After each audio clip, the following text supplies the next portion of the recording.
าไหว้พระเจ้าองค์เลิศนาโถ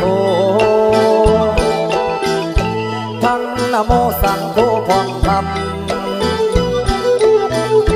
ไหว้ผู้สั่งผู้บาอาจารย์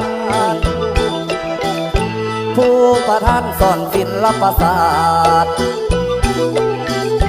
ผู้ฉลาดหูเข้าแต่งก่อนขอวิงวอนเจ้าไทยทุกหมู่